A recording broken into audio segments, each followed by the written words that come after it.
Tonight we're discussing episode 403, The False Bride, written by Jennifer Yale.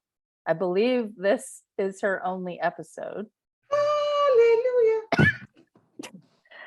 It was directed by Ben Bolt, who also did 404 Common Ground. And again, I noticed that Matt was the second unit director for this ep as well. I am Courtney Williams. I produce Outlander behind the scenes blog, and including this wonderful discussion with these three lovelies. And I'm going to say tonight, I'm going to make the point that I am not a book purist. And I am drinking, weirdly enough, peppermint tea. We had rain earlier, even though it's summer. I'm having a little tea, and I have all my hydration things here. But I'll highlight my peppermint tea. My name is Carmen Schmidt, and I'm a book fan and a show fan. I love them both. I started with the books first. I write the Outlander Anatomy blog, and I try to look at the science and the medicine in Outlander and comment on those on my blog. And I just love these ladies. They are my sisters. And I am drinking sparkling water tonight. With can you Stainless steel. I'm sorry, they're not aluminum. They're stainless steel cubes. Oh, that's cool. Ice cube. Isn't that Don't cool? do That it. so that the water doesn't go into your drink. Yeah. But when she first told me, she said they were aluminum, and I was like, so you get Alzheimer's for nothing, along with the deal. They're stainless steel. Little water with Alzheimer on the side. Infused with Alzheimer. Hello, I am Catherine Toomer. I am a family physician who writes for Blacklanders as well as doing this, which I thoroughly enjoy. And I read the books. I am not a purist by any stretch of the imagination. And even though I'm a physician, I never watched the shows through a medical eye, even though it's about a doctor, until Carmen came along. And now I do watch, and I do enjoy it. And I've become far more critical, but not in a negative way, but more critical in an enjoyment way. Yes. Awesome. To say I'm drinking elderberry echinacea tea.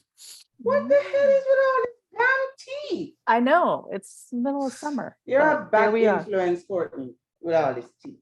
Okay, I'm Antoinette, and I'm a pretty bitch.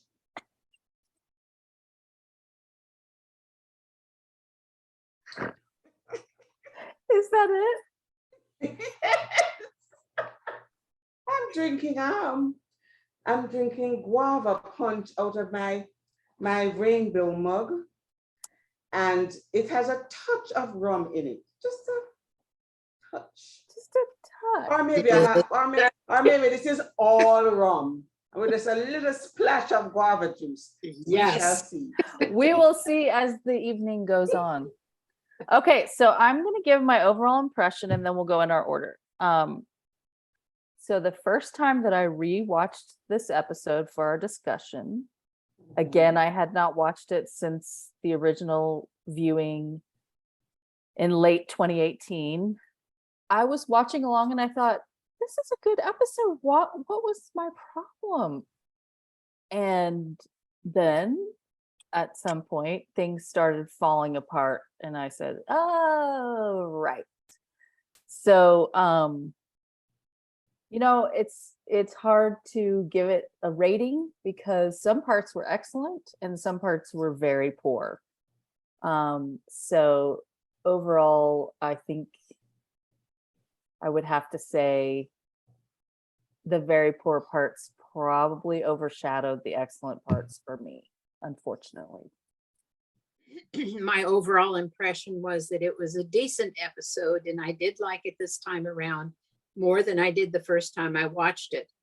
But I had the same impression of choppiness, where there were areas which were really quite engrossing, and I enjoyed them, and other parts that just seemed like they were marking time and space, and didn't really have anything that pushed the story forward, or very little to push the story forward. So I would give it I guess I would rank it as a 3.5 to a 4, depending upon the the part, that I was thinking of, but I wouldn't give it above that. Whereas I think all of the episodes of season 6 got a 4 or better for me. I think that's generous. Thank you. Well, I've been accused of that. Well, I will say one other thing, which is oftentimes when I rewatch something, I watched this twice. And oftentimes when I rewatch episodes, I like them better on the second rewatch. And I did not like this better on the second rewatch. Yikes. Okay, is it my turn? It is. Kathy's gone. Why are you torturing us by having us rewatch this episode? Cruel and unusual punishment. I did not appreciate it at all because I vowed never to watch certain episodes of season 4 ever again. My overall impression of this episode was that it was uneven, badly written in a lot of spots. Character was sacrificed for drama, which might have been an overriding theme of the latter part of season 3 and a lot of season 4, where they messed around with the characters for the sake of creating unnecessary drama. So I did not like the episode when I first watched it however many years ago. And I watched it twice because I wanted to be fair, because maybe my initial impression was a little jaundiced. But no, it's a no from me. No. Could you be more explicit? But I'm not sure I know how you feel. Okay, Catherine, overall impression. My overall impression was that it was better than I remembered. I mean, I was like, oh, I actually enjoyed this. I kind of remembered the first time. I think partly because of the episodes before were so jarring that the 2 episodes before, it just seemed like there was just something that was just so emotionally draining in each episode leading up to this that I think I just didn't enjoy it. I was dreading another episode of something. I kept waiting for something to happen that was going to do the same. And so, but this time I had no precursor to it. So I just enjoyed it. Okay. That was good. Excellent. I love it when we're not all perfectly in agreement. So let's go into favorite scenes. Can I add one more thing? Yes, please. The other thing I liked was I realized how much I loved the old simple music at the beginning. They keep playing around with it and getting, in my opinion, kind of getting too fancy with the, with the boat song. Is that what it is? Yeah. Yeah. But it was just nice having a nice, pure, beautiful voice, minimal music, and just opening the show. Yeah. Okay, Carmi, favorite scenes. Yeah, I can't say that I had a favorite scene in this episode, but some were better than others. So I'll tell you one that I did enjoy, and I actually enjoyed the opening scene between Roger, Fiona, and Ernie. I thought it was very sweet. It was friendly, and it was lovely to see him pass the manse on to her, since her grandmother had been the housekeeper for the Reverend, and I just thought, he came with the salt, and it, shared a couple of Scottish traditions with us about that. May you always have flavor in your life, and may you the salt keep away bad things or something like that. And then the champagne and that they shared without cups, and it was very convivial. I thought that the whole thing, and I actually like that scene. I think Fee is really cute Yeah. and likable, and she chose a guy that I can see her with, so I like that too. And Roger was appropriately humble and a little bit, not contrite is not quite the right word, but he was very quiet because I'm sure that was not easy for him to give.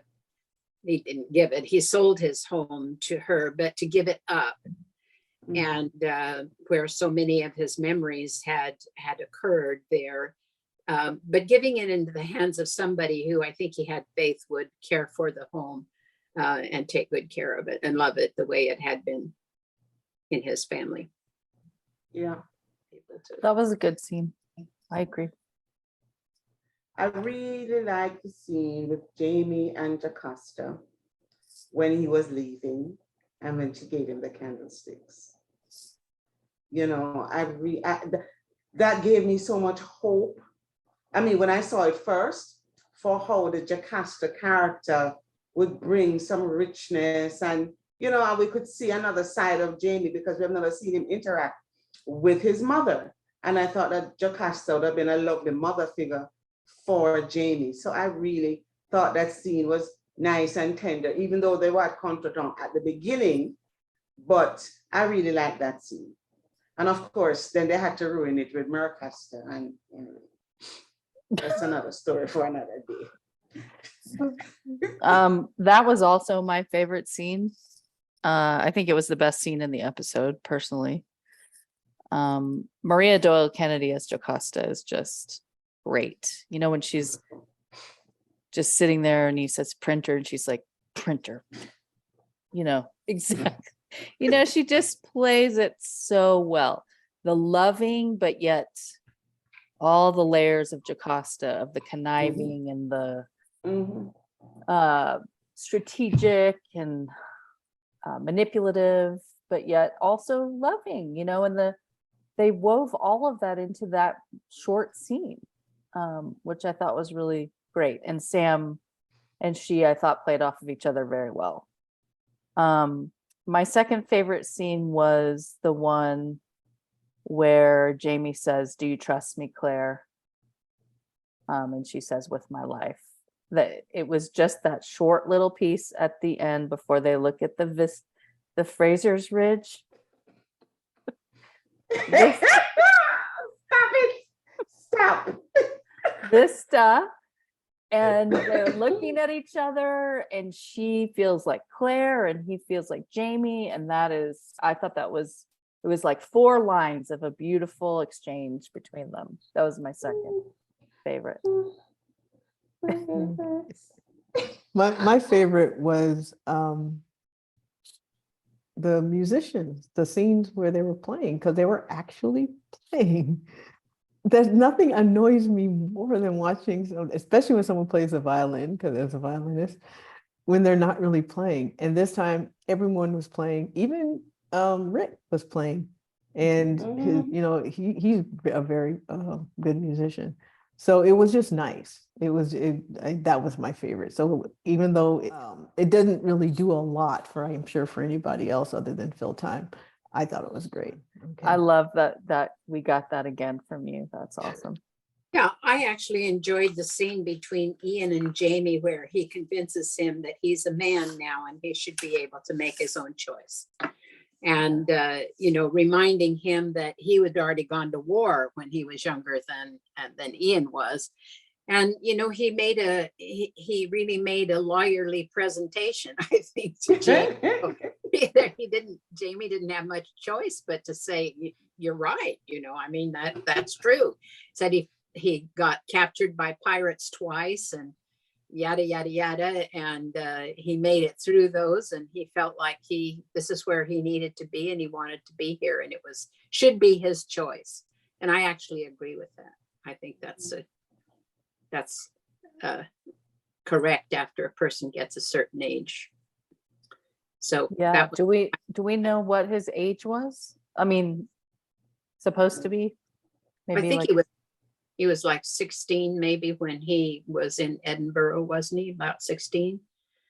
And then, I don't remember. so it's been a couple of years since then, I think. Okay. I don't remember either. So I think he's about 18, maybe going on Let 19. let me see if I made a note of that. Um, No. that was one of my favorite scenes also. Yeah, mine too. Mine too. That was my second favorite. I think this is the scene. It just continued a thread for me in terms of the relationship between Ian and Jamie, because I just love that relationship. This is one relationship that they have not sacrificed. Because I remember the scene between them after he was rescued, when he hugged him, and then the other scene when they were back digging the grave, and you know that relationship is just so wonderful. So I really loved Ian in the scene.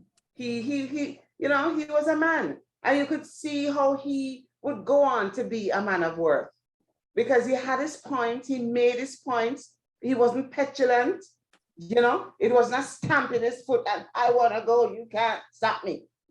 And then when he touched Jamie on the shoulder and says, a man writes his own letters. I said, okay, young Ian.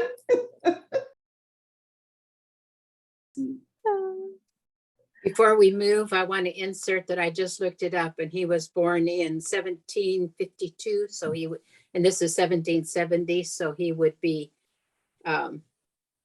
oh no, it's 1768. So he would be 16 years old, but that doesn't make. I thought, because there's no way they would be arguing if a 19-year-old was an adult back in the 1700s. Yeah. Like you're Yeah. almost an old maid at that point. Yeah. Yeah, because Jamie went on his first raid when he was what, 8 or 9? Or something like that. Cattle maybe raid. not. Cattle Yeah. raid. Yeah, Cattle that raid. makes him 16 years old, because if it was 1970 and in Inverness, then it would be 1768 in. Well, and I think didn't Jamie go to war when he was 16? Like 16, yeah. Yeah, Yeah. so he was saying, comparing their ages. He said, I'm older than you were when you went to war. That's why I thought he was older than 16, but Maybe he's like 16 and a half. yeah, he was born November 15th, 1752. Yeah. That half is very important at that age. It is. My next favorite scene was when they're riding and John Quincy Myers is talking about the Tuscarora or whatever, and then young Ian talks about that he slept with all these women, and he says the women choose who they'll sleep with, and Ian says, I love this land. And that's cute. And then I love the exchange between Jamie kind of looks down in this sort of cute, shy little manner. I don't know. He looks down at Claire looks at him and he kind of looks down smiling. It's pretty cute. Did you guys see that? I did. Notice that little gesture? Yeah. Yeah, that was my next one. Okay. Mine, and you're going to find this very surprising, was when Bree and Roger met in what they call it, the gangway, walkway, In Boston. coming at with the him airport. coming off the airplane Yeah, at the yeah. airport. Yeah. And the reason is that was probably the most chemistry I've seen between the two of them in the whole, in any of the episodes. I mean,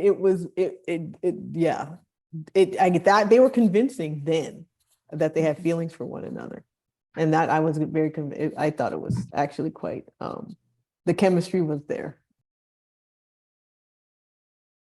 The scene with Roger and Fiona. I really like that scene. And I was looking at it and I'm saying, oh, I like this Roger. This Roger is so likable. I really liked him. What the hell did they do to Roger? Yeah. Okay, so my next favorite was actually when Jamie and Claire young Ian goes with John Quincy Myers and we see them riding, and you know, they kind of look like they're on a road trip together and they're kind of excited, and they're Jamie's, you know, growing admiration for the land, and you know, they're having conversation. I liked those scenes. Mhm. And Yeah. I actually liked Brie and Roger at the Scottish festival scenes, even the singing. Anyway, Anybody else some favorite scenes? well, it was my favorite scene. Just to piggyback off what you said Mhm. about Claire and Jamie riding together, you could see Jamie falling in love with the land. Yes. You know, his face, his expressions just became more lifted and more happy. And he was just looking around and you could see the enchantment just building up. I Yeah. love that. I really love that. Me too. Okay, what worked for you, Carmen? I love the opening music. I thought adding the stringed instrument, which was plucked, I think it might have been a banjo. I'm not sure whether it was a banjo or maybe a fiddle, but whoever was plucking it, it sounded frontiery to me. And, you know, each season they seem to try to adapt it a little bit to, Bear doesn't seem, he does adapt it to the overall theme of the season. And so I felt like this had that frontier twang to it. And I actually liked it. I thought that was nice. So that worked for me. And then I thought it was this episode, they hop back and forth in the show a lot. And so do other shows too. It seems to be a very popular thing to do with shows now. But I thought the hopping back and forth between the 20th century and the 18th century actually worked. I thought it was really an interesting juxtaposition to, see what was happening with Roger and Brianna, and then what was happening with Jamie and Claire and their associates. And I thought that was interesting, and I thought that part was pretty seamlessly done. So I would give that a good rating. Wow. Okay, I agree with you on that. Actually, that was one of mine. That especially the one scene where they're going toward Grandfather Mountain, and then they go to Roger and Bree driving toward Grandfather Mountain. I thought that was Mhm. creative. The opposite. Or It the was, opposite. yeah. Was it? Okay. yeah, it was Roger and Bree first, and then Jamie and Claire, and there's the mountain in back of them. Yeah. And that was pretty cool. Yeah.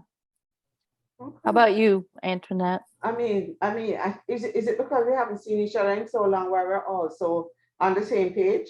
I'm reading directly from my notes. I liked the transitions between the past and the future.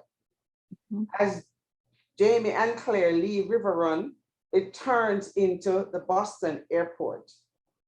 I liked all of the transitions in the scenes, and I thought they were done seamlessly as well. Wow, Yeah. That's three of that us. is uncanny. That's not good. And there was also a nice transition again from Bree and Roger on the road to Jamie, Claire, Ian, and John Quincy Myers on the road. Yeah. I just like that. It just, for some reason, I looked at it and said, oh, that's well done. I'm gonna say that Sophie as Bree worked for me in this episode. Did you guys notice that she completely moved her mouth Yeah. and her accent was good and she Mhm. was expressive? I thought she did a great job in this episode, and I was happy to see it. She even had a little Boston accent when she said, what is it, coxadilia or something? Oxidinia. Coxadidia, and she's like, Dinia. coxadinia. She said, it means it's a pain in the ass. The way she says it, there's like a little Boston accent. Did you guys pick that up? Yep. Anyway, I just, it was nice. That worked Mhm. for me. Mhm. And I'll say one other one. when they're at the fire with when Ian says, you know, can I go with him? And then he says, go help him with the horses, and it's just Jamie and Claire. I always watch with headphones on, and they had little bird calls going on in the night around the campfire, and I liked that little touch. What worked for me, the acting, you know, that's just good. And some of it is actually, like you said, with Bree or Sophie, it was actually better, was really good. And so the acting worked for me. And then of course, anything that, you know, Maria's in is elevated. And then, you know, I mean, it was just well done. And of course, Natalie Simpson, I miss Phaedra. And then the music, of course. Yeah. I really did. Well, I like music, but I just felt like the music got the respect it deserved this time. In this episode, it just seemed like they just paid attention to the music, and it showed. Was very Mhm. musical this episode. Mm-hmm. Yes, they paid a little bit too much attention to it, but anyway. I have to say, I actually liked Richard's performance in this episode, and I know we're going to get to standout performances later, but that worked for me, and he hasn't always worked for me as Roger. I think because I feel like they miscast him as Roger from the beginning. But now that they have made that decision and this is the way it is, I'm gradually warming to him and to Brianna both. But I thought he gave a pretty believable performance in this. I thought his singing was believable. I listened to the words this time of his song, and actually it was pretty touching. I didn't understand how the first part of it connected with the men in the forest asking him about the sea, but you know, maybe if you're a fisher folk, it makes sense or something. I don't know. But I thought it was a lovely little ballad that he sang, and he sang it very heartfelt with a lot of heart. And so I liked his performance in this. I liked the artistry of the firelight kissing scene. The same one with the bird calls where they show them and their heads come together and then he kisses her forehead. I thought that was. I will say that there were a bunch of little touches that I liked. Did you notice that as they were driving, Bree and Roger, that the treat they were having was a Dairy Queen?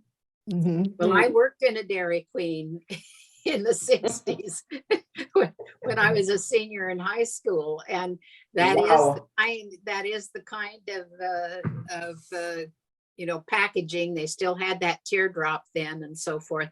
So that was fun to see. I liked that little touch. I liked their costuming at the Scottish. I thought his kilt was magnificent.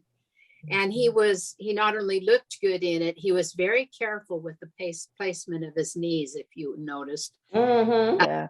And then she had on not a kilt, but a tartan skirt. And I thought that was a nice touch. So I thought they looked cute together. Yeah. And, you know, I have one other thing that I noticed, and that is that, did you notice the what we would call a moving van? They call on the side, it says a removal van. And I thought how interesting that is the terminology used in, I guess, throughout the UK. I'm not sure, but a removal van. It makes sense because you're removing the belongings from someplace, right? But that was a removal van rather than a moving van. And I thought that was pretty cool. And it looked vintage. It really did look like it. Yeah. I loved all the vintage cars. I love to see all the vintage cars zooming along. I thought it was so good. I love that. And I actually liked Rihanna and Roger. I mean, they actually look like they liked each other. I still didn't see too much chemistry. They're still giving me a sort of brother-sister vibe, especially when they were in the car playing that Minister's Cat game. But it didn't look forced like sometimes their interaction looks, like mechanical and forced. It was more organic. So, those little snippets of them together actually worked for me. Okay. Least all I got. favorite scenes. Carmen, did you have one? Don't kill me. I'm afraid that the fans are going to reach to the screen and choke me when I say this, but I thought the very ending scene was my least favorite because it felt a bit pandering. When this is, we'll call it Fraser's Ridge, and it would just, when they're looking out and then the music swells into their theme, and I just thought maybe it was overdone a little bit. Yeah, I mean, it's nothing. We understand that he loved it and everything, but it just felt like I was being kind of force fed the ending and its implications. So yeah, that I guess was probably my least favorite scene. Mhm. Okay, my least favorite scene was the scene with Jamie and Claire when they were by themselves and he had stopped to check the horse, and she was asking him if he would be satisfied with being whatever. That conversation was so important, and I felt like it was rushed, and they just had Jamie parroting lines from the book as a sort of palliative to the fans. Here are some nice book lines. But I felt that they could have taken a little bit more time to really develop that scene and give it more depth, because it had so much potential. That conversation, a very important and pivotal conversation, and they rushed it. But then we had time for all the carrying on at the with Brian Roger at the festival. Do you know what I mean? They spent so much time. We saw Brian Roger dancing at the Kaylee, and they had time for them to do a slow motion whirly thing, and Twice. But an important pivotal conversation was just glossed over. I did not like that at all.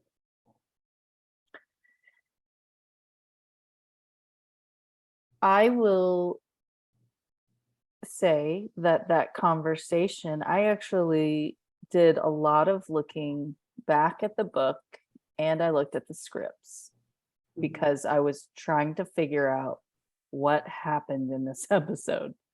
And I'll just bring it up now since you brought up that scene. Does Jamie compare himself to Stephen Bonnet in the book? No, not that I'm aware of. It's been a minute since I read the book, but no. Yeah, so in the script, they had him saying, I'm a violent man. I'm just like Stephen Bonnet. And then Claire gets mad and says, you're not like Stephen Bonnet. It's this whole bizarre thing, which they thankfully left out. I have no, yeah, Yeah. Which Maybe can you that's- imagine if they had Yeah. left that in there and then had him beat up Roger and have all the things that are going to happen?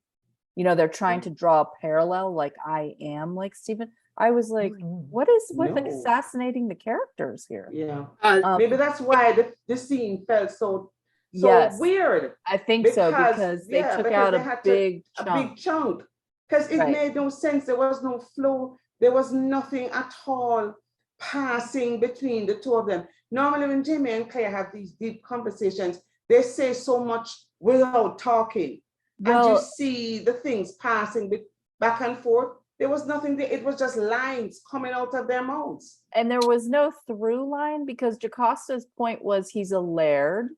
Mhm. So then they talk about him being a criminal. What? Like, Yeah. are you sure you're going to be happy? Don't you want to be a criminal? Yeah. You're going to be Eh? happy not being a criminal. Yeah, Exactly. I mean, She I actually just, asked him that. I mean, he asked her that. Do you think I won't be happy unless I'm a criminal? well, and then they Huh? go in the Stephen Bonnet thing. So to me, I'm not sure what it was, just like that. weird. Yeah. Really I think weird. that So I do think that I don't remember if it's in the Drums of Autumn or not, or if it's in another book, but he does tell her that he's a violent man. Yeah. he doesn't compare himself to Stephen to Bonnet. No, I don't though. remember.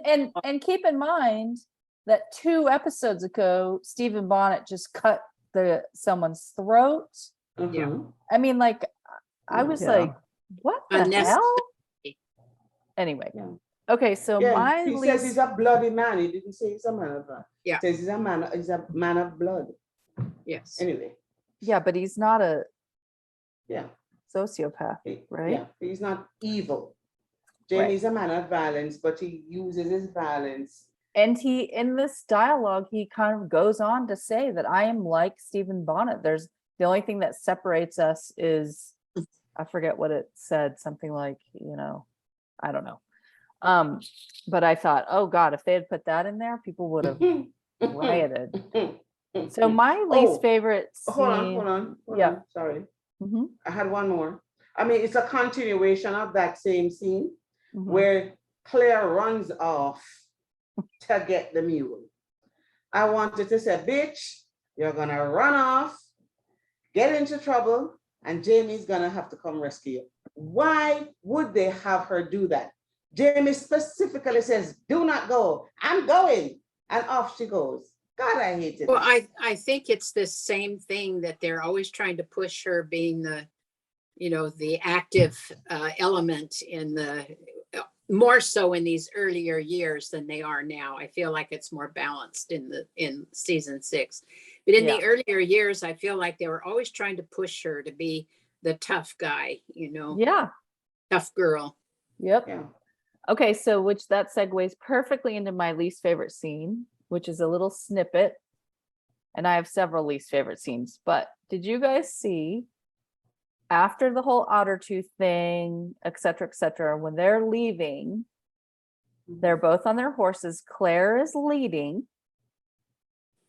on her little brown horse, and she's ponying Clarence. Yes, and Jamie is following her because Jamie's been a horseman his whole life, but Claire probably knows where they're going, where they are. She's such a good rider that she should be ponying the mule while she tries to ride. I thought that was I mean, I really was just weird. like, Yeah. Okay, so that was my least favorite.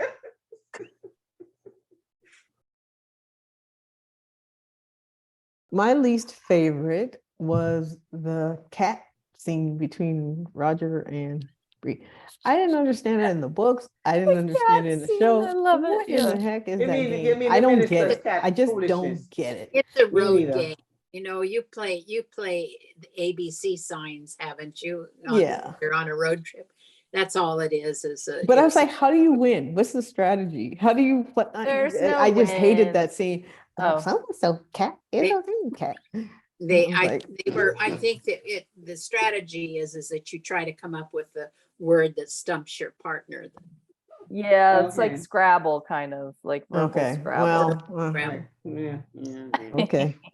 So that was my least favorite. Catherine, When I first watched it, I thought the scene between Roger and Bree, where she throws her shirt on the horns, the antlers of the deer, and she's standing there in her bra. I really didn't think that played well, but I thought it played better this time, and I don't know why I thought it played better, but I thought it was more believable, and I could see each other's points of view. They were coming from a different angle. So I will say that that could have been, if you'd done this in the 4th season, if we had done this, I would have said that was not a favorite scene, but I wouldn't call it a favorite now, but I thought it was decently done. Yeah, I thought it worked. Antoinette, I did you have didn't another like one? that scene because of how they wrote Roger in that scene. He came off as such an arrogant arsehole. I thought it was complete character assassination of Roger because his position was so entrenched and so intransigent. He wouldn't give And that is not the Roger of the books. Yes, yes, they clash and they have their differences, but there is a soft, very soft core to Roger, especially where Bree is concerned. And I just thought that they just whoever wrote Roger for this episode clearly did not like this character, because I thought it was character assassination. And you know, Roger is not my favorite, Yeah, but I thought he was just actually his loving ego. him in this episode. You know, I loved him in with the house thing where they were moving. I loved them when they met up at the Boston airport. I said, this guy, I could like this guy. And then he turns into an absolute prick. No, I did not like that scene. Can we just go straight into something that didn't work for me? Which is, I think they assassinated Roger and they really screwed up Brianna and Roger's chances as a couple in this episode, because Yeah. they condensed their story so much, because all these things that we saw happen over a long period of time, and we're hearing his thoughts and we're hearing her thoughts, and they condensed it so much that you don't get any of that. And first of all, I think Roger's costumes, Terry costumed him. Did you see his outfit in the airport? He looks like he's in his dad's clothes. Like, his overcoat is way too big. The sleeves come down to here. I mean, this is a guy that's supposed to be, and also, I don't know if it's the directing or if it's how Richard wants to portray him, but I looked at the scripts because I wanted to see, like, why did they come off like this? Because to me, Richard is playing Roger as like a dorky historian versus this guy who's supposed to be pretty sexy and pretty, like, kind of manly in the way and interestingly, they actually had a lot of stuff in the script that didn't get played. So, for example, in the airport, he was supposed to pick her up and, like, kiss her. It's supposed to be awkward, but then they were supposed to kiss, like, no kiss. And there was like, hey, hi, like, and then they had Brianna always being the one who was, kissing him and taking her shirt off and throwing up. That's not how it was in the books. He's supposed to be burning for her. Exactly. And to me, he looks like, when he's singing in the first faraway shot, he's looking at her. After that, he looks like he's just in his own world, just like singing his song. And even when they show the two girls that are supposed to be swooning over him, they're kind of like, there's not a lot of swooning going on. There are just several different places where he is supposed to be. And after she says, when he says, I could have had you on your back last summer. A dozen times. So in the book, she says, oh, no, you couldn't. And then he kisses her and, like, kind of shows her. That was in the script. Didn't get played. So it's just that, and Catherine said this the first time we did season 4. Richard doesn't bring any sexiness to that character. No. And I think that he doesn't seem hormonally engaged. Yeah. I mean, when he says goodnight to her, it's like, sweet, I'm gonna go play video games or something. It's and then even when she takes her bra off and he's like, aren't you the sneaky one? It's kind of shaming. It's kind of like, and then he becomes petulant. He's like, he's not tuned into her at all, trying to understand her point of view. And I read the book. I went back and read that section in the book. They have just come out of church. They're standing on a bridge. There's no, and he pivots very quickly to understand her point of view in the book. So I think it's like Antoinette said, it's like character assassination for the sake of drama. But I think it made this couple start off on a really bad foot, which is sad. It's anyway. I would think one of the problems is that in the book, the Scottish festival was not the place where they had their heated moment together. She came out of the bathroom with a towel wrapped around her, and she was naked underneath of it. And she told him that she wanted him to make love to her, and he said no, he didn't want to do it that way. But he wasn't punitive about it, I guess. And like, judgmental. Yeah. Well, And it judge- happens in two parts. They have the moment in the with the towel where they Mhm. both are like, dang, you know, "Ooh." yeah, And then they are on the bridge and he Yes. proposes Yes. and but he sees her point of view, why she's saying no very quickly, because she says, I think she says, I do love you.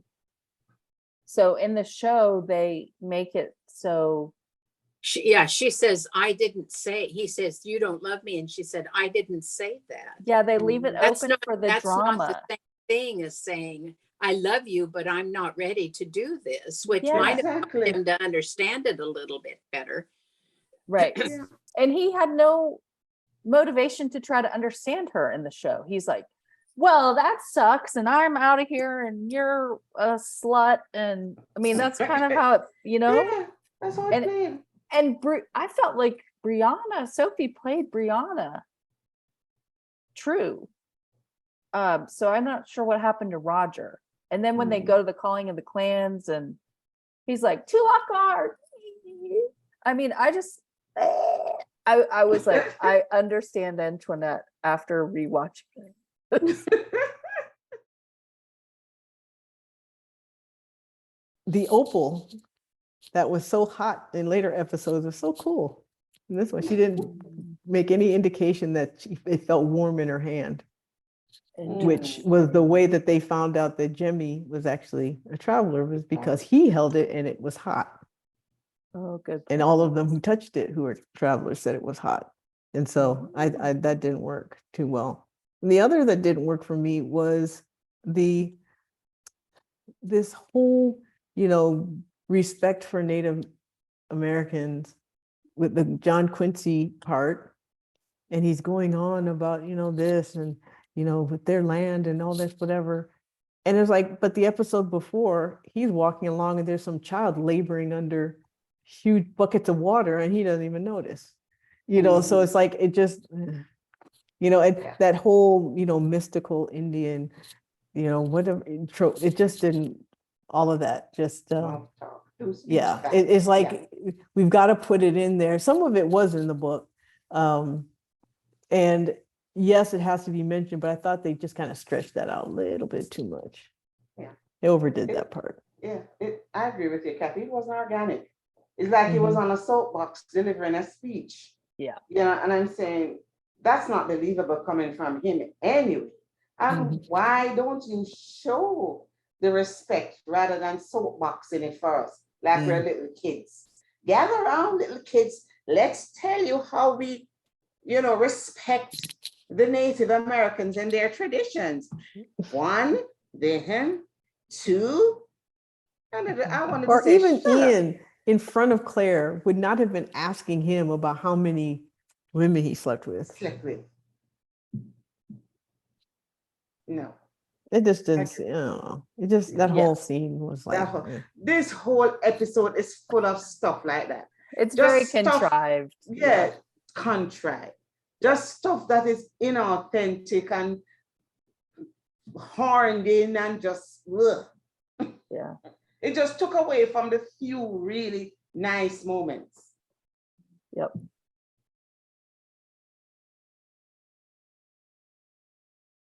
I really don't like Claire's wig Mhm. with the two huge streaks of gray in it. The woman is 52 years old at this time. And she's not that, I just thought people, they must not know what people look like in their Right. 50s, you know. Exactly. I just thought that was unnecessary to do that. Yeah.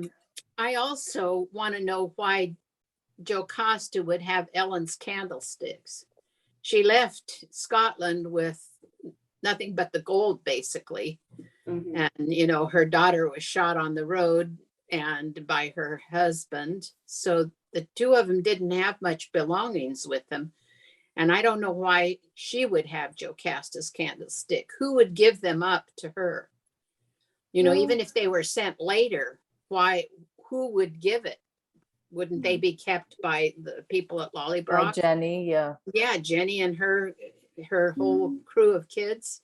Anyway, it was something that I thought, I realized why they needed the silver. Oh, but maybe because she was willed those or something when she died.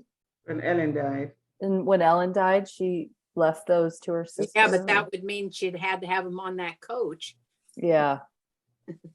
I'm just saying it doesn't really compute very well for me. Yeah.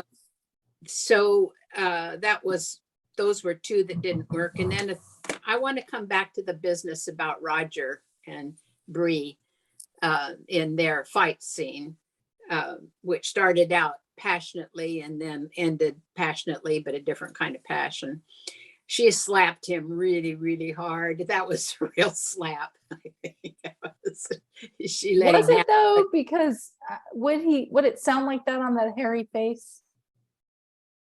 I don't know. I've never I don't slapped a think so. hairy face, so I don't really know. But I will say that he came across as very patriarchal in this. But you know, if you think back, Fiona said, "Go get her." She said to him, she said, "You love her, go get her." Mhm. That was her last words to him. And then he had just sung a song about a man that loved a woman and she did him wrong and she never became his bride, even though that he thought that she was going to become his bride. She chose another. And, you know, I think he thought, wow, this is the right moment, you know, from his perspective. And it wasn't the right moment from her perspective. These two people were coming from totally different perspectives about what they wanted out of that encounter. He wanted her commitment. If she had said, you know, that she would marry him, would they have gone ahead and made love? I don't know. Probably. Probably. Yeah. And she wanted to go ahead and make love. And he turned around and said, you know, what are you, a slut? Basically, you know, wanting to do that. You know, I thought you were a good Catholic girl. I mean, they were hurling weapons at each other. And that happens in people's relationships sometimes. Yeah. And so I actually, the second time around, I actually could see how this might happen. It didn't make me like Rogers all that much. But I could see that given the lead up in the episode and what had been going on, and she was really teasing him a lot, you know, kissing him when he was trying to drive and flirting, you know, and everything. I mean, she was giving him the come on, and then she takes off her blouse and throws it on the antlers. And you know, I think she led him to believe that she loved him like he was professing for her, and that she would have the same opinion about how they should proceed. And she didn't have the same opinion about how they I should. don't think she was leading him to believe that. I mean, in his own mind. Yeah, Okay. I'm saying that In his when own he mind, looked yeah. at those clues, Ego. look at all Yeah. the clues, Yeah. these other things that were happening to him, I can see where he could interpret it that way. But she was also very clear with him. This is not what I want to do. I don't want to make this commitment now. I have other obligations in my life. Please understand. And he refused to understand. And so she ended up leaving, taking her blue Mustang and going home. Yeah. I just thought it was a disservice to both characters. Yeah, I could Yes. see that. But I could also see that that in a modern relationship in the 70s, that it's was believable. Okay. Aside from my 3 favorite scenes, everything else was my least favorite scene.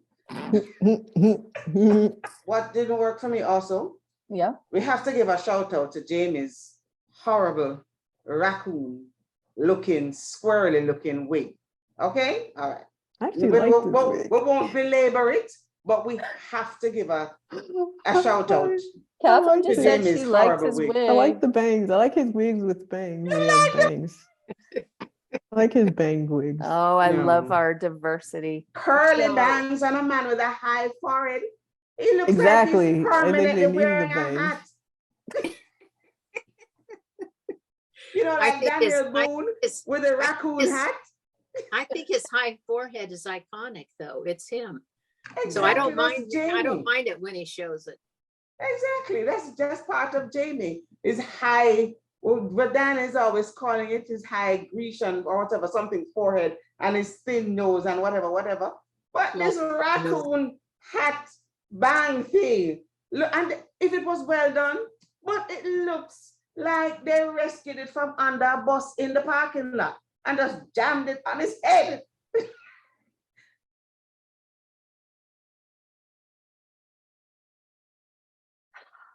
So the other thing that didn't work for me was the adaptation of the Ottertooth story. Because, and again, I'm not a book purist It's that because so mystical many great thing. adaptations work in other seasons, particularly season 6.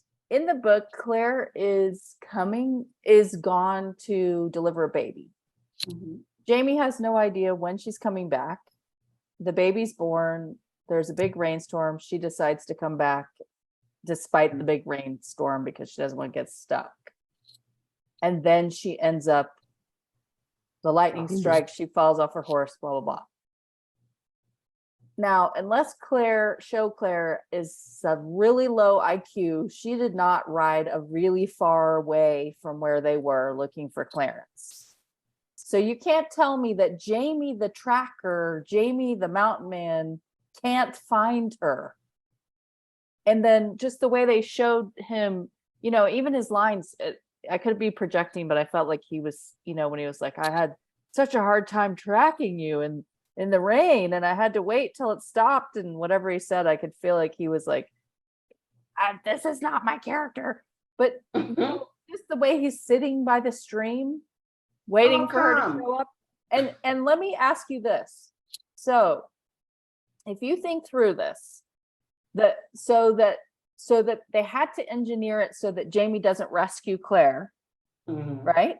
So how would they have had to do that? Ottertooth would have had to walk in her shoes to the stream, then take the shoes off and walk to where Jamie was, and then put the shoes back on and walk back to the stream. No, he wouldn't have to do that. No, he wouldn't. I thought about that too, but as all he would have to do would be to come across the same path she followed with, and he could see which direction she was walking and that he would follow it then. There only needs to be one path. The ghost. Jamie. Jamie. But he has to go to where Jamie is and make the shoes walk toward the stream. No, For I'm Jamie saying to that follow Jamie them. comes across the path that he made and follows it forward because he thinks he's following Claire. In He order only to, has to do one path and then leave the shoes. but the shoes are in the middle between Jamie and Claire. And he made a path from Jamie to the shoes. And No, he made Jamie said he came across the footprints. Okay, that's the path Yeah, that but he made. they were on the Clarence same Street. side of the river, basically, is what I was saying. Yeah, I mean. He was have to coming do up, through which that. wouldn't have made sense. He would have been on the other side because he There's- was following Claire's original path. no, Yeah. those would have been washed out by the storm. No, my point is that Claire went this way, he followed, she got lost, he got lost, her boots, he found the trail, and then he followed the boots. Yeah, it's the same. So they were trail. basically Oh. like walking parallel to one another, he and he just- finally he came across her shoe prints. Oh, Right. so And then he he- found her was from boots the and was like, "Why beginning. are your boots here?" But so you're not. Ottertooth didn't go to where Jamie was with the horses and walk. You wouldn't be any reason to do that. So he walked. He just from tracked. He Claire. just found her in the mud. Okay, Found her so footprints in the mud. Jamie the tracker could not have followed those footprints to Claire. He thought he was. He thought he was He because was they're following him in the pointing toward direction the of stream. they're going. He thought He's she was going in the walking. direction they're going. Like if you see footprints, you don't go to where the heel is. You go the direction of the toe. Right. Right. And that's Okay, what he so you're did. saying Ottertooth walked to the stream, and then Jamie was somewhere near Claire but didn't find Claire and Well, followed his the footprints. path hit that path. Uh-huh. Yeah. His trail. I mean, that's the hit only the thing. path, and that's when he found it. So you he know, followed the ghost thing directions didn't the work for me footprints anyway. were going. I had Okay, to think about it. But don't you think that if he was there at the creek and he saw her boots and the footprints and she didn't show up, that he would follow those footprints? Well, he said, I didn't think you were very far away because you wouldn't have gone very far in your stocking feet. He thought she was off maybe going to the bathroom. You know, it didn't Okay. fit very well, but he thought that I got the impression that he had just arrived. He hadn't been there very long. He wasn't sitting, he was actually squatted down. Yeah. By And the stream. also she came up and he didn't hear her, he didn't see Well, that's her. true. He's like, oh. And then the other piece is, why did she take her shoes off? In the book, she takes her shoes off to go across a river. So you're out in the thing and you're just going to take your shoes off and put your feet in the mud?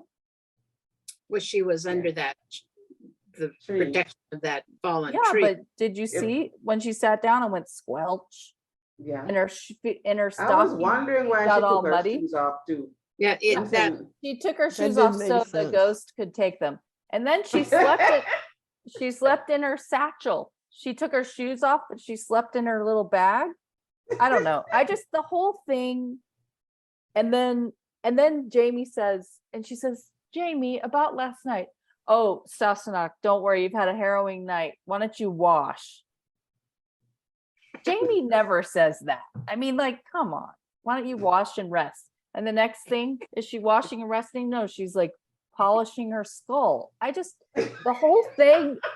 And then they're riding away and she's in the lead. I'm sorry. I just could not. I can't even with My that. little skull is that the precious. Her little skull was like the precious in the Lord of the Rings. Oh, my precious. And when she's talking to the skull, even though is that in the past? Yeah, it brought back when she was talking to that coconut. Did anyone else think of that? No, not until you just said it. Anyway, and That whole also thing was just harebrained nonsense. also in the script, they had Claire being petrified and scared and clinging to Jamie throughout all that stuff. And it's all da, da, da, you know, bleh. she didn't seem to be very frightened when she realized it was a ghost, or tweaked at least, if not frightened. He certainly wouldn't, because he believes in ghosts. So, you know, but she's not shown to me at that point in time that she, you know, is inclined to believe in ghosts. So she would have been a I little don't bit know. freaked I just feel those adaptations of once they got to those two storylines, it just all went downhill for me, because I just feel, you know, we've seen so many skillful adaptations, and I just felt that those two adaptations were very poorly done. maybe this is why Jennifer didn't write another episode.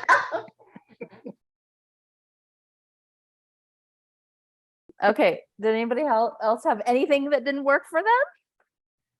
Hello. Got a lot of things I know. The CGI. I mean, now that they're doing the CGI better, and I went back and saw this when they were looking over the vista, and I'm saying, shit, that looks so fake. I mean, when I first saw it, I mean, in the back of my head, I said, yeah, this is CGI. But, you know, the first time it looks okay. This time, I'm looking at it when they're looking and I'm saying, shit, this looks Especially the waterfall. awful. Yeah, Eh, the waterfall. the But waterfall. even later, where was that waterfall when they moved there? It It was Yeah, I awfully don't- close to. I there don't think was it's there is a there. waterfall in the books, but Yeah, but when they Isn't that the actually showed us, Karen? yeah, but where is it in reference to the house now that yeah. it's Yeah, like yeah. Bertha's Cairn. If Karen, just a move of We'll a ask feast. Stephen. Yeah, it's like going Where's back the and waterfall? watching Jaws or something, you know, you're Yeah, like, and look, I was or scared of watching it. old episodes of Star Trek, you know, those old sci-fi movies where everything is so obviously cardboard and plastic. And I'm saying, oh my God, we bought into that stuff. And I'm looking at the CGI in this thing and I'm saying, oh shit. Uh, okay, let's go to things I noticed. Charm. The CGI. I actually have quite a few here, but I'll Okay. choose a couple. Okay. Clarence is really a tiny mule. Now there are some miniature mules, I guess, that they have now, but I looked it up. A regular mule weighs between 800 and 1,000 pounds. It's a pretty good sized animal, and he's awfully diminutive. He's a wee one, so I think those tiny mules weren't even around then, and they're I think he should have been a bigger animal to be believable for me. And I learned that they live 50 years. They can live Wow. 50 years. They are really, I guess they're a lot more hardy than horses, and more sure-footed, and they're quite remarkable animals. So I'll just say that about Clarence, whom I love in the books. Then I would like to point out that when Claire takes her shoes off, she unzips them. Did you notice? The Yeah. zippers, so I assume those are the ones she brought from the 20th century, but the zippers are on the inside. And when she's on Uncharted episode 3, what was it, 311, her zippers are on the outside of her boots. Oops. Yeah. So that was something that I noticed. I'm pretty sure that Kyle Reese does not ride horses. He looks really uncomfortable and a little bit top heavy on that when he rides up. There's not really any weight in his stirrups, and he just doesn't look like somebody. To me, when I saw him, I'm not like, oh, there's a mountain man who's on his horse all the time. He just looks like a big guy on a horse, who's not quite. Doesn't know what he's doing. Yeah, if that horse moves around too much, he might be like, ding. Did anyone else notice how often the extras steal a glance at the camera? Somebody did. I saw somebody do it. Who was it? It's two people I saw. Who did you There's see? just a guy who's in the background. He looks away, and then there's a guy they walk by, and he looks, at the camera and then at Roger. And anyway, I just was like, these guys, it's so Scottish too, to just be like, hi mom, Okay, Catherine, you The go. photo bomb. Okay, so things I noticed: all the redheads at the festival. And I think they intentionally came up behind a girl with red hair, making us think it was Brianna, but it wasn't. Of course, I noticed the music and the playing, but the woodwork and the paneling in River Run. Oh. And then that transition from the woodwork to that deep, deep, deep turquoise. It wasn't turquoise, but it was like if you mix turquoise with brown, but it was just beautiful. The wall where Jamie and Ian were talking. But River Run, oh my gosh. The inside of the River Run, set oh, is gorgeous. just amazing. Yeah. I noticed the overseer. I don't remember. I remember when I was watching, I said, did we ever see an overseer Yeah. in the previous episodes? I just noticed him. He You was in know? the field. He was in the fields in 402. 402. Yeah, Mhm. but I didn't notice him. I just noticed him riding with his, was that a whip across his lap? And I Rifle. said, yeah, And a I gun. noticed him. I had noticed him before. And I also noticed, does anybody think that the embroidery on those chairs in Jacasta's parlor, the blue chairs, Mhm. looks like the coat, the gown, the dressing gown that Claire wore in season 2? The king. Yes. It Oh. looks like the exact same thing. Her dress. Oh, She that went to brocade Peru. or brocade. Yeah. How Huh? interesting. No, I That didn't blue notice that. with the embroidery on it. It had like the I'm saying, birds and stuff on it. yeah, I'm saying, but that Hmm. looks like Claire's dressing gown from Paris. Mm. Wow. Okay, I thought that I did notice the overseer with his weapons and riding his horse and the slaves walking in front of him. They were awfully well dressed I and thought very the same clean, thing. very clean for having just come from the fields. And I thought that was not, Realistic. their clothes were not tattered and they looked like they were house servants in the house or something rather than field workers. I've Mhm. worked in the fields and I know that by the end of the day, you're shot. And you're You're covered with dirty mud. and you're covered with dirt, and it's not like that at all. Another thing that I noticed is that the the mountain where the festival was held is now called Grandfather Mountain. In the book, she refers to it as Mount Helicon. It's meant to be the same mountain, I'm sure, but I've been there, and the one that they chose, it's not bad. It was a pretty good choice for it, but it's more rugged than the real Grandfather Mountain is, and it's got more conifers on it. The real Grandfather Mountain has more deciduous trees, like scrub oaks and things like that on it than the I'm laughing because I'm like pioneer woman. pines. Go ahead.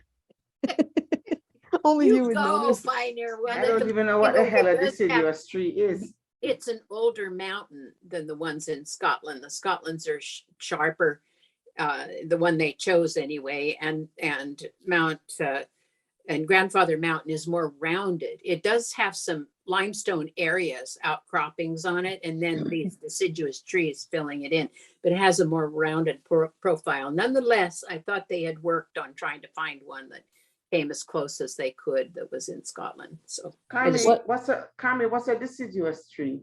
it's a tree that loses its leaves like an oak or a Okay. maple, Okay. whereas a conifer is like a pine. Evergreen. An evergreen, right? Okay. Thank you. The other thing I noticed was Ulysses. Mhm. I love how he was there in the room, but they had him in sort of like blurred, almost as if he is this overarching presence in Jacasta's life, but he's not, he's not obvious, but he's always there. I love how he was there when she was having her confrontation with Jamie, but they shot him in sort of a blurred way. And I thought, oh, that's very clever, because that is Ulysses, ever present, but inconspicuous. Mhm. And, the fact that she would have this very personal conversation with him there, with his presence, he is like a presence in Jacasta's life. He's I just not really a wish we had, person. exactly, almost like a shadow, like a cloud. I really wish they had explored Jacasta and Ulysses, but maybe they were too scared to do it. But I mean, if they can do Black Jack, Randall, and Jamie in that prison cell in season 1, they can do any damn thing. They Yeah. should have let us see Jocasta and Ulysses. I think the reason they didn't do it was because they had to put Murtaugh in there. Mhm. Yeah, think that's they why. didn't have to. Yeah. That's a choice that Well, they made, right, and right, it was right. a bad choice. They could have used Murta in several other ways. Yeah. Yeah, but some- without Mercosta, that would have been a really bad storyline. But it would have just been the taxes.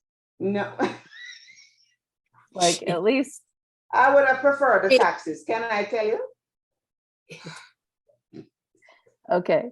I thought that, Mhm. I thought that whole story about Jocasta and Ulysses was a very intriguing one Mhm. and a very touching one, actually, and explained his devotion to her much better than, just being her servant or slave. That doesn't really make his devotion to her doesn't make a lot of sense. But if they were lovers, then that does make a lot of sense. And so I agree with Antoinette. I really wish they had left it alone. We And was done it. warped. We was warped. Said like Roger Rabbit. Roger. Okay. He was warped. So 2 more things that didn't work for me. Or sorry. Things you noticed.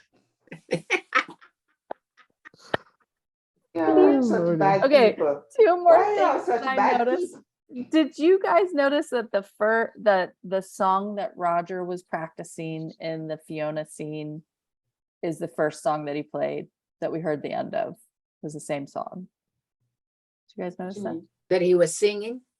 Not the that one he- he was singing, it was the instrumental one. Oh yeah, There's- yeah. I didn't notice. Yeah. I didn't noticed think that. about it. Well, Yeah. the thing is, after a while, I tuned out all of the Roger playing and singing and all of that. Well, Because I I thought we saw think way he's too much of good. that. I think he's really good. Yeah, but- And I'll just tell you anyway, I'll just save that I'll just tell you right now. In the script and in the book, it says that while he's playing, his hair is all messed up and he's got a wild look in his eye and the girls are swooning for him. Now, did you see that? No. No. Like, I don't understand why Richard did not play that side of him. And it also said that when he approaches her and he has his kilt on, that he's got on like a shirt sleeve shirt rolled up Mhm. and he's got his kilt. So he's looking very, and what do Mhm. we see? He's in a black turtleneck with a little gray jacket. I mean, with his little hair that doesn't move. I don't understand those choices. That's No. I think Okay. at this point, Jamie could be the only one. It's like that's swoon worthy. It's almost like Really? they just wouldn't allow anybody else to be Oh, considered interesting. attractive. That may be the case. I hadn't thought of that, Kathy. maybe that is the case. Rick is quite a tease in the panels that I've seen him in. Mhm. Yeah, no, he's very sexy. So I just Mhm. don't understand why Roger is, anyway. Okay. Did you Please. notice the clan leaders' American accents? Mhm. Yes. The Gordons are here. Well, one of them actually sounded North Carolinian. I was like, Yeah, oh, sounded kind of southern. like a South. It was a Yeah. Southern accent. One of the speakers early, the Mhm. first And one. I wonder if he was because it was very realistic. I think those are Scots who have been coached in Yeah. their dialects. Oh, So okay. whoever Well, coached him had in a their Southern Southern accent. accent, I don't know if it was North Carolinian, but it was definitely it southern. was Southern. Let's burn the stag. Actually, did a good enough job because I forgot they were in Scotland. But they were all Scottish actors, so Yeah. they did something right. One more thing I'll say is I want to know, how did Roger get back to Boston He hitched a ride with with the women who weren't swooning for him? Like, I don't know. Okay. I wondered that too, because she obviously would have taken her Mustang. yeah. Must have hitched a ride. So, did anybody notice that they were drinking out of red plastic cups? I thought that the red cups were a phenomenon of this kind. Did anybody notice the red plastic cups that these youngsters use when they have parties, Yeah. drinking out of red cups? Were they They around? were then? drinking out of those red cups at the, Huh. I don't think the so. gathering. Oh, Did anybody those- see any of those They've been red around cups? since the 90s. I've had them in the 90s, but I know what she's talking about. I don't think they were around in the 70s, I 90s. saw them and I'm saying, Interesting. they're turning up. They're I drinking didn't- out of red cups. The red solo cups. Okay, Yeah. we were on Catherine. I don't want to. Okay. Any more things you So noticed, two things I Catherine? noticed Mhm. were at the time, actually, well, everyone else was watching the slaves and the overseer. I was actually noticing the hanging trees behind them. I noticed that too. The oaks. Mhm. And I also noticed how realistic the storm was. Like I jumped several times during The that. storm. Yeah. South Carolina storms are nasty, and that was definitely a Carolina storm. Yeah, usually, yeah, we still get our electricity, everything gets knocked out. Wow. But those storms that storm was, and they just come out of nowhere. Wow. And then they leave, they stop out of, just as quickly as they start. But Yeah. the storm was very realistic. We have been having a lot of stormy weather. Yeah, well, we're in hurricane season, so. Did the Boston airport really look like that in 1970? Because I looked at some photos from 1970 and couldn't find anything like that kind of iconically swirled, lifted front to it. Nothing like that at all. I would guess because it's John Gary Steele that it did look like that, or maybe it was just trying to find something 70s-ish, or I don't know. I don't either, because like I say, I went online and I looked at probably 50 pictures of the airport, the Logan Boston airport in 1970, and none that I didn't see anything that looked even close to that. Like that. That was really an unusual looking building, and so I thought, well, if that's true, then there should be something, but I couldn't find anything if there was. I'd like to point out something, and that is when Claire's talking to Jamie about when they're riding, and she's talking to him about the revolution starting, that it'll start in Boston. North Carolinians don't exactly agree with that, because the unrest had been occurring for several years before the Boston, the Concord. Yeah, and what went on at Concord. And the Battle of Alamance and some of the other skirmishes actually were the precursors to the revolution. So the North Carolinians look at it a little bit different than that history. I just want to put that in there because I don't think they're totally wrong. It may not have, been as big a deal because it was often in smaller communities, but there was definitely a rebellion against the British in North Carolina. Is this coming from your son, or just your It's coming history? my visits to my son, because he took me right. to a bunch of different places like the Battle of Alamance, and there's another in Guilford County of a skirmish between the British and the North Carolinians that I've read about, because I got to go to the places and see them. And they're monuments to it. They're dedicated, to these events. So I just wanted to point that out, that sometimes stuff is overlooked or not given. Yeah. Yeah, because I started rereading Voyager the other day, and I remember, and it started to get me mad again about season 3. Because I'm thinking they take so much pains with the history. I know they represent the history of Scotland and but come to Jamaica and they just invented some trash that was not representative or historically accurate at all. And I got mad all over again. Now, So that happened disrespectful. in Voyager or in the show? In the show. Okay. And and Voyager too. Voyager took a lot of license with accuracy, and it's like Diana just read a travel guide or an old travel guide, and a lot of stuff that she put in the book with regard to even the topography, the geography, how far things were from each other, and the ports and all of that was just nonsense. So I was offended, if I'm honest, because it just smacks of, it's just a little Caribbean history. We don't have to be accurate. Yeah. I didn't like that. I could see that. Okay. Me too.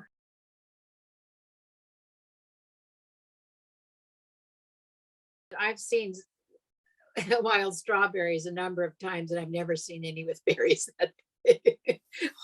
The wild berries are these little tiny things you could bear. They're like a quarter of an inch long. That's true. Wild berries don't get that big. No. That's funny. Those are Whole Foods ones. Yeah. There you go. Well, I noticed that Roger and Bree did spin for 16 beats, like they were told. She said 16 spins. You I spin thought she said 16 times. beats. She said you spin 16 times because I Oh. counted and there were 8 spins. Also, did you notice that the horses always look perfectly brushed and clean, no matter? Yeah, and the other thing is, it wasn't that a modern shoe that he took off the horse? Well, I don't know what a not modern shoe looks like. I don't think it looks like it's been pressed in a mold, Oh, yeah. but that one looked like a modern horseshoe to me. Oh, the one on the one that Jamie was taking off. Yeah. That's a good You know, call. they would have shaped it in a shop, in a Like with blacksmith. a, Yeah, and Yeah. it wouldn't have with an anvil and a hammer, and it wouldn't have been so perfectly formed, I think, as yeah, good point. Okay, look, medical anatomical. I can go first. I only have one. Okay. And Claire fell off the horse and she was unconscious. Clearly, she must have had a concussion. So it was just really interesting that she had no symptoms afterwards. The only thing that was kind of realistic is they did have her a little bit disoriented when she came to, and she was stumbling a little bit. But that seemed to be it. maybe that's why she took her shoes off. Because she was confused. The confusion from I'll buy concussion. that. Thank you. Thank you for that. So, Oh. and the only other thing I can just say is that that Maria does such a good job of being blind. Mm. She's amazing with that. She is amazing. She's a terrific actress. She just Yeah. takes me into that character. Yeah. Right. But not just this one. If you see her in anything, she just melts into the character. Yeah, Yeah. yeah. I first Really, saw really her good. in The Tudors, where she played Elizabeth, was it Catherine of Aragon?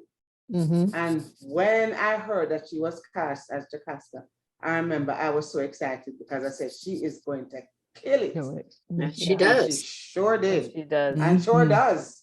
Every scene she's Yeah. in is like Every Catherine single said, it's scene. elevated. Yep. Okay, Carmen, medical Okay. anatomical. Yeah, I got 3 things. Woo! I know. I'm always excited to hear Carmen got. Me too. Okay. First of all, I actually think that was a real skull, not a constructed Prop. one. A fakey Uh, one. Yeah, I thought it was a real one. And one of the things I noticed is when she tipped it upside down, it had wisdom teeth. That's one of the reasons why I thought it was the teeth were very, they had a lot of crevices and ins and outs of them like a normal tooth would have. The ones that are constructed, the plastic ones, they tend to have teeth that are not, they're smoother and they don't have as many grooves in them and so forth. Also noticed that there were, so if you go back and look at them, on each side, there are 3 molars. And on the right side, that one has 2 fillings on it. On the left side, one of them has a filling. So there were 3 silver fillings and possibly a 4th one that I saw. I wasn't sure. But I thought it was really interesting that skull has a wisdom teeth, filling? because we don't see that often in adult Mhm. skulls in the United States. Most people get their wisdom teeth pulled. Another thing that I noticed is that the scalping of Otter Tooth. What the heck? Okay, that went all the way to the bone. And it's really interesting that the scalp has 5 layers to it, and that went all the way to the bone. It may not have pulled off what's called the pericranium, that's the same as the periosteum, but it went through the other 4 layers for sure. And what's really interesting about them is that they're remembered. Do you know what the acronym is? So there's 5 layers, and it spells. No, I just didn't know what you were asking. I know I don't remember. No way. It remembers from outer to inner, it spells scalp, and that's how you remember the name of each one. Okay. And what are they, Carmen? Well, S is skin, that's the Mhm. outside. And then C is connective tissue layer. Mhm. And then 3 is the gala aponeurotica. Okay. Remember that, Kathy? Well, wait a second. No. That's supposed to be the A. Erotica. Aponeurotica is Aponeurotica. Okay. Gala is because Galen described it. The great physician Galen described it, and it's a layer of fascia that connects muscle in the front to muscle in the back, the frontalis to the occipitalis. It's a thick layer of fascia, which is made of collagen. Yeah. Okay, so the SCAL is a loose connective tissue layer, and then P is the cranium. Mhm. So those are the 5 layers, and it looked to me like they got They did look like, now that I did notice. because it was right down to the bone that they were showing there. It was pretty. Yeah, I meant to look and see if I could find any information on what the scalping involved, but I didn't. I forgot about it, and I didn't do it. So I'm sorry about that. So anyway, those are the things I noticed. His teeth, that the skull, I believe, it was very accurate, and I think it was a real skull. And they're there in Glasgow, and the University of Glasgow has a great anatomical department, and they wouldn't have any trouble getting a skull from them, in my opinion. And then the last was that the scalping was really went through All the way down. all the layers. All Went the deep. layers. To be honest, I don't know. I probably memorized it right before an anatomy exam and then forgot it right after. Yep. You probably don't have too many family practice people who come in with scalpings. Yeah, probably not.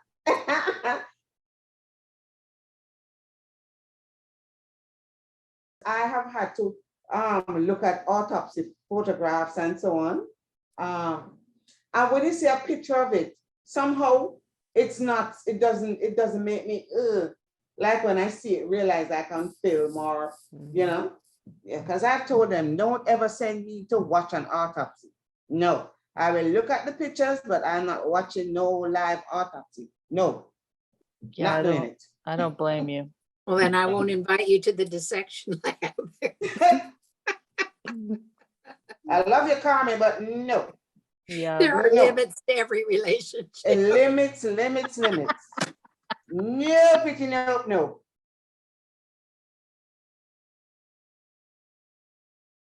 Okay. Are there any lawyerly things, Antoinette? I mean, they were discussing, Jamie and Claire were discussing that they have to take up Tran's offer.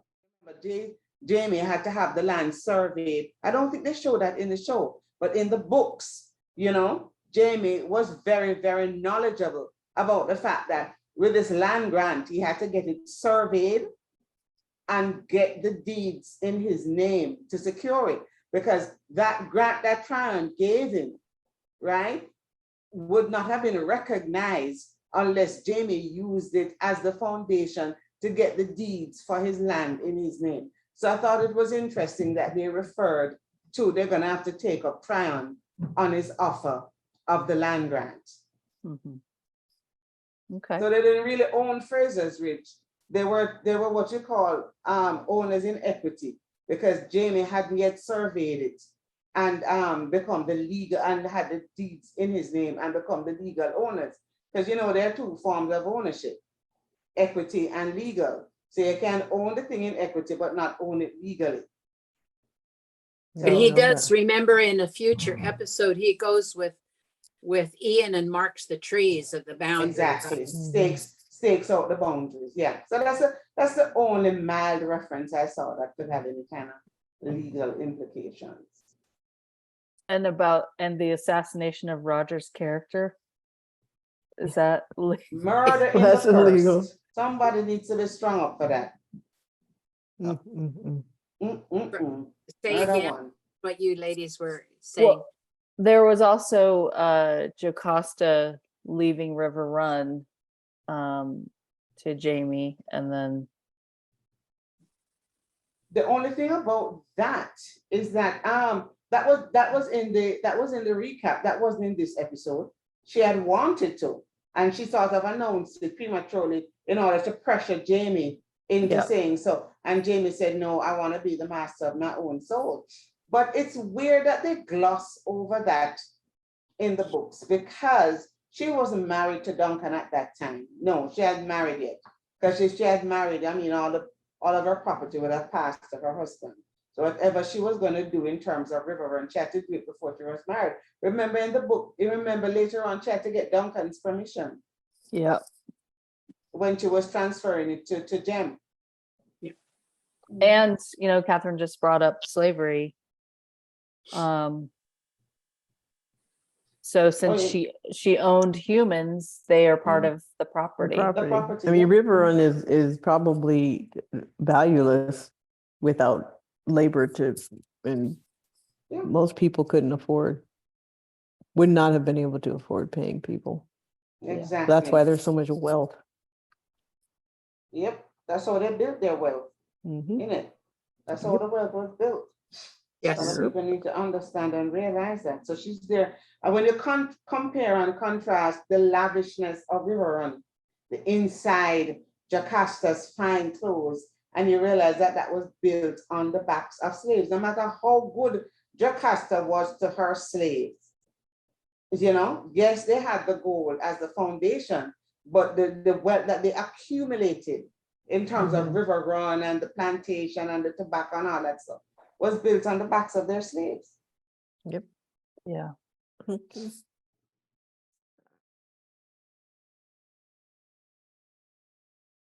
All right. So what's next? Okay, BTS. Carmen, what do you have for BTS? The blue Mustang is parked on the studio lot. They still have it. Ooh, They went Okay. out and found one, and they still have it apparently in their wow. lot. The two wicker stags, Willow or Wicker, were created by Trevor Lee. He's the uncle of Jamie, and Sam. Of I mean- Sam. Sam. Wait, I don't separate the two in my mind. but wasn't Jamie's uncle in the books the person who did it also? Who No. would make the? I don't think so. I Jamie can't doesn't have remember. an uncle Anyway, in the it's books. okay. No. Dougal, can you see Dougal? Or you see, That's true. that's what they could have had Murtaugh doing. That's Making true, things so that's that people can true. burn them down. Oh, Okay. so Sam's uncle did it? Yeah, and Yeah. actually he was present when Sam got his honorary doctorate degree, and there's some pictures of them together online. It's interesting to see if you get a chance to look at it. Yeah, Yeah, Trevor Lee is his name. Yeah, his name is Trevor Leet. Mhm. He's quite an artist. I mean, those are Yeah. gorgeous. Oh, they're beautiful. Beautiful. Some of his other creations, he does one of a woman, and her skirt looks like it's swirling, Swirling. Yes. as little Beautiful. pieces off at the end of it, like the skirt has a fringe, going. It just gives such a wonderful image of or feeling of movement in it. And then he also did a bull that weighed 1.5 tons. Wow. Had to Wow. pick it up with a winch and a crane in order to move it, I guess. So he's quite an artist. Wow. Kyle Reese. You'll remember I was not that bought into John Quincy Meyer in the beginning, I but do remember. I do like the individual Kyle. I had a Auslander fan gathering, which is in Australia, did the Zoom calls. Mhm, mhm. So I did it at 2 a.m, my time. Met Kyle, and he told a story about the accent that he used. And he said he went back and forth between several to see how they fit, and then they let him just land on his Welsh accent. So that's what he uses. That's basically his accent. I mean, Yeah. I think I he could place it. I couldn't. I think he does something. It's not his exact accent, but he does some little modification, but it's It's a completely Welsh accent. it's completely jerry-rigged by him, and they said, yeah, that's fine, and so he's like, yes.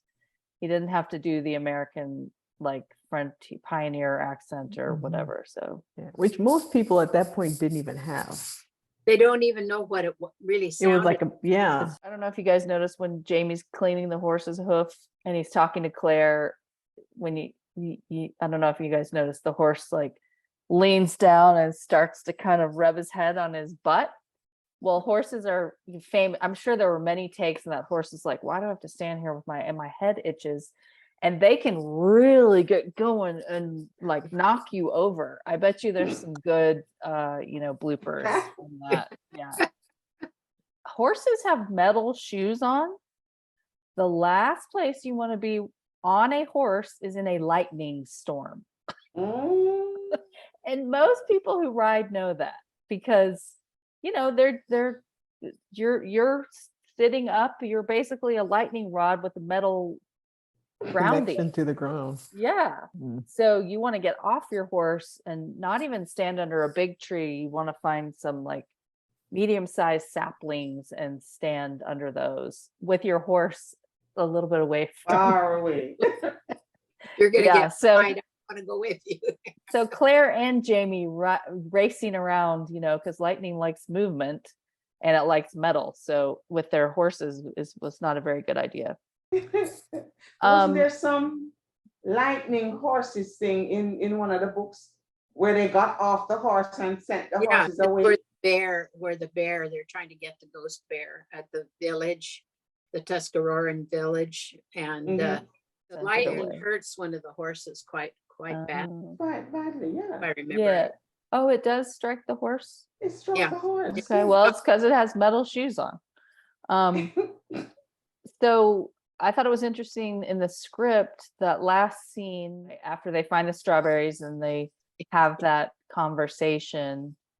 Well, before they have the do you trust me? That is where originally the first law of thermodynamics conversation was put in. Oh. It's in the script. It's Oh. there. And then they decided to take it out and then obviously put it back in 401. I don't know if they shot it in both places or they moved. I don't know how that worked, but it was in the script. And also there was a line, you mentioned Dairy Queen, where Brianna says in the car, well, Britain has a queen, but we have a queen and it's Dairy Queen. Anyway. I'm glad they didn't put that. So cool. Thank God that didn't make it. Dang. Jesus, what is wrong with these people? Rick wasn't driving that swerving Mustang. They had a driver do that. He didn't. I pretty much thought. Oh, dang it. Did you find that out or did you see the driver? I found that out. Okay. And apparently for some of the strawberries on the ridge, there was a lot growing there. They substituted raspberries. Mhm. They stuck raspberries onto the strawberries. I did not see that. They were all strawberries that they showed up close, but maybe in the distance, I couldn't see I could see the red spots, but I couldn't see what they were. But that was from the Interesting. podcast. That was Matt and Tony Graff is saying that. So I think it's probably correct. Jamie is not always the one riding the horses in the scenes where they're going to Fraser's Ridge. Also, they have doubles riding. Oh, I did notice that looking. What? they do that. It's He was a probably decent rider. no. It's probably more of like scheduling, and he doesn't have to be there that day because they're just going to be doing some distance. Oh, And then shots. insurance companies dictate what they allow the actors to do. Yeah. Yeah, as I mean, well. they obviously let him ride, but I think it's more, you know, you don't need to be here today because this is going to be a scene from far away, so your double will do it. Mhm. Mhm. And but Sam's just, you know, so familiar at this point that I was like, wait, that's not him. That's not Sam. Yeah. Does anybody ever notice that Jamie's walk is different from Sam's walk? I Mhm. was rewatching bits Oh, yeah. of season 6 because Mhm. Jamie has a very distinct walk, and so does Sam, and they are different. Hmm. I was just Jamie is noticing more that. grounded. Yeah, Sam has a Mhm. more pigeon Bouncy. toe Well, kind of then also rangy he walk. tends to walk as Jamie was pitched forward a little bit. Yeah, And in real life, he's very upright. very upright. Yeah, I just noticed that, and I said, "Wow, look at Mhm. that." I mean, something as fundamental as that, Yeah. you know, to get into your character. Well, he doesn't Interesting. ever fully smile as Jamie either. He doesn't have that big Sam smile ever. Yeah. He doesn't show Well, that many teeth when he in smiles. season 1, when she went to the paddock, he had a full-on smile in that. Oh God, he's beautiful. Don't you remember she took him his lunch? Yes. Yeah, but he still Carmen had a has his hormonal reaction, so she remembers. to season 1. He's got gorgeous teeth, and he just smiled. You know, Oh when yeah, she yeah. was working the When horse, and she comes up and startles the horse. yeah, I remember that. He Yeah, still has his lips held in a different way Yeah. than Sam holds yeah, them. yeah. That's true. I agree with both of you. That was a full-on smile, but it was a Jamie smile, not a Sam smile. Yeah. Right. Okay. Favorite lines, Carm. When Roger gives the salt to Fiona, he says, "May the roof over your head never fall in, and we below never fall out," which I thought was a really lovely, wish for someone coming into a new home. And it sounded very Scottish to me, something that they would say. And I thought that was a really nice line. Yeah. I liked Ernie's comment when he said, "You're going to Scotland to go to a Scottish festival." Which, yeah, why would you do that? And then he Antoinette. found out it's because there's a girl involved. That he's courting. Yeah. How did she say that? The way she said, Courting. Roger is courting a lass. I don't know how she said it, but it was, that word funny. was, Yeah, it's really interesting. yeah. Yeah, when Claire says to Jamie as they're riding through this and adverbing the CGI phrases, Rich, and she says, "I know that look on your face, Jamie Fraser, you're in love." I love that line. And my other second favorite is when Jocasta is giving him the candlesticks and she says, "What I wouldn't give to see your face just once." Do you I see love the that. tear in his eyes? His eyes Yeah. were Full. Yeah, I it was love that. very touching. Jocasta has some of the best lines Mhm. Can and I she tell you? delivers them so I'm well. gonna say Yeah. it's because she can take a line and make it. I think that's it. Yeah. Make it special. I liked when Jamie said to Ian, "All right, just didn't get your head scalped." And then again, "Do you trust me, Claire, with my life and with your heart always?" My favorite was a man writes his own letters. Yes. Words of my decision to stay in America will come from me. I like that thing because it mimics my overall theme too. Jamie says to Jocasta, "I want to be the master of my own soul," or something like that. I'm "I'll paraphrasing. only be the master of my own soul," I think he says. Yeah, I like that. Yeah. That sounded very something like that Jamie would say. I like Yes. Made me very Jamerly. Okay. that. I want to repeat the one that you said way back, Courtney, and that is when John Quincy Myers says that Cherokee women choose who they will marry and who they will bed before they marry. And when Ian said, "I love this land," but it was the way he said it. It was like, "I love this." Like a little Wins. kid in the back of the wagon with his big smile. Wins. I love this land. Yeah. When Jamie tells Claire, she says that Bree doesn't know what she wants to be, and that she, struggling with that, and that she knew from the beginning what she wanted to be. And Jamie's response was, "Dinna fash, she'll find her way." And I think that that is really good advice for parents. Yes. Yes. You can kind of Leave the put them in kids a good alone. Ooh, yeah, You I could gotta have have saved faith that myself they're a gonna- lot of tears. Yeah. Okay. And then I had a least favorite line. Can I share that? Oh, no, Yeah. you- Claire says, "You know nothing about me or my husband." And I thought that's what she says to Jocasta. And I did not like that line. I did not think Claire would say that to to a person she was a guest of. She's British and a very, they called her, Joe Abernathy called her lady. Lady Jane. Lady Jane. Jane. Yeah, because she was a lady, and I just can't see her saying that. Yeah. Yeah, that I was didn't like more. that entire scene with No. her and Jocasta. That was the beginning of the Mhm. Claire. Yeah.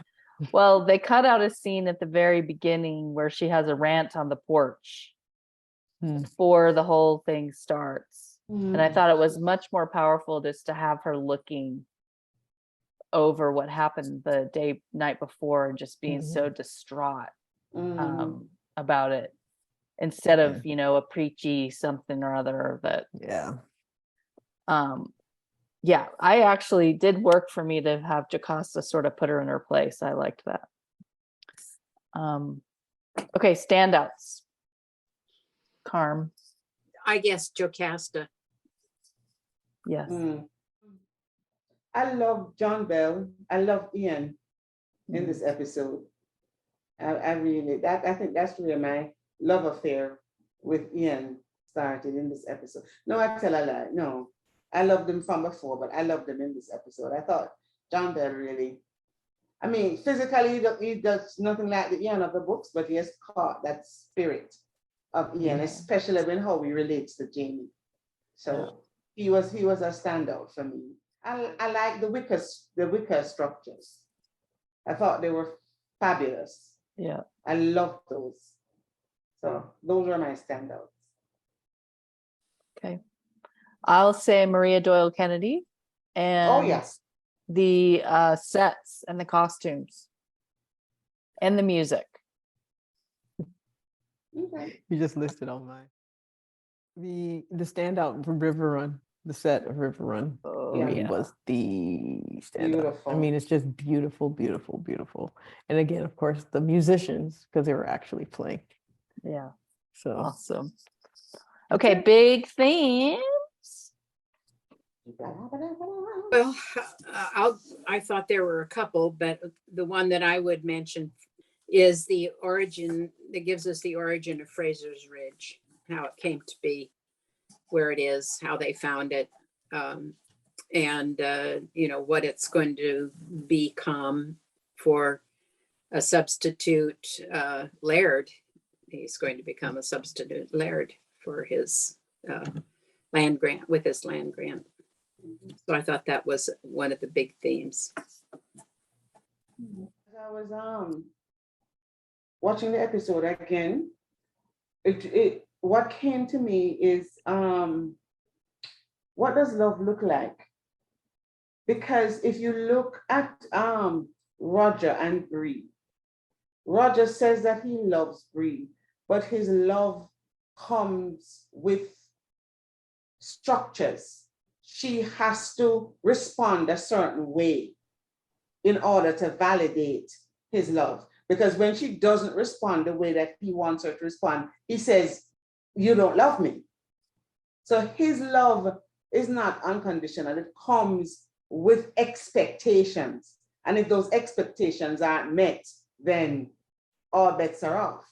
And you contrast that with Jamie and Claire in this particular episode, where because of how Claire feels and how she has influenced him, he's willing to walk away from River Run.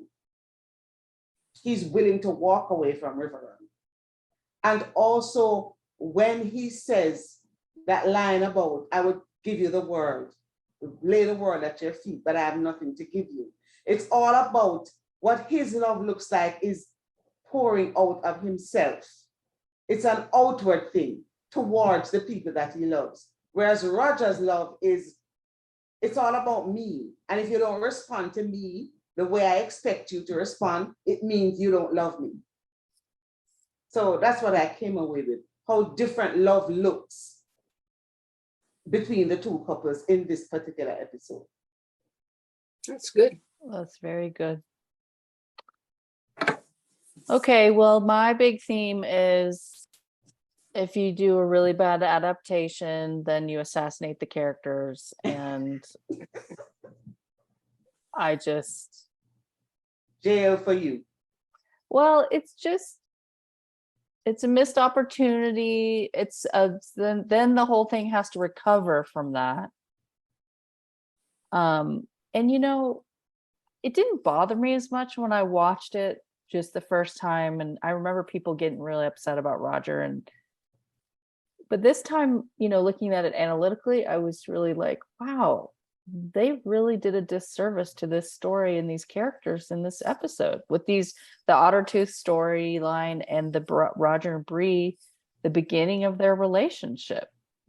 They've showed Roger as a petulant child who's a bit of a narcissist, and that's really not who Roger is in the book. So I just felt, again, that's my one thing. I don't mind creative adaptations, but when the characters are not in character, I really struggle. So that's my big theme. The characters need to be in character. A man writes his own letters, and I just felt like that line, it was Jamie marking his path, Ian writing. So I feel like the letters could be in an actual letter. It can be the letters of his name, letters on a map, mapping things out. It was like letters just representing so much. So basically, the theme of it was that they were all forging. They were all writing their own letters, essentially. Nice. Yeah. Yeah. I like that. Except for Roger. Yeah, well. Roger took a wrong turn and fell off a cliff. He wrote his own letters and he got Yeah, it. he wrote a letter. It just was a bad one. Yeah. It was a Dear John letter. And it got him a slap. He's going to pay a really high price for his Yeah, too really high price. Yeah. before this season is out. Yep. Ooh, yeah. Ooh, don't remind me. Okay, Courtney, Yes. are we done with season 4 now? No. Didn't we do the rest of them? I thought we did No, the we rest. have 404, 405. I am not doing down 410. I am not doing down the rabbit hole. We already I did that one. refuse. We already did that one. And I'm not doing the one where Bree slaps everybody. Okay, No. so 404 and 405 we haven't done. That's Common Ground and the Savages. or Savages. something. Yeah. Oh, I like those episodes. Those two are good. And then the Yeah. next one is 410, the slap. And then we did the rest. Okay. I gotta go to work. We done? Oh, We're done. Yeah. Yes. Great Okay, It's seeing good to you. see all Bye. of you. It's wonderful Okay, to see all bye. of you. All right. I have why are we guys. ending so early? It's only 10:30. Ugh. Bye then. Bye. Bye Love bye. you. I don't love you. You're all Yes. running off and leaving me. It's only 10:30. Bye. I'm here, but you said you have to work. Yeah, well, that's true. Okay, bye. Love ya. you. Bye. Bye-bye.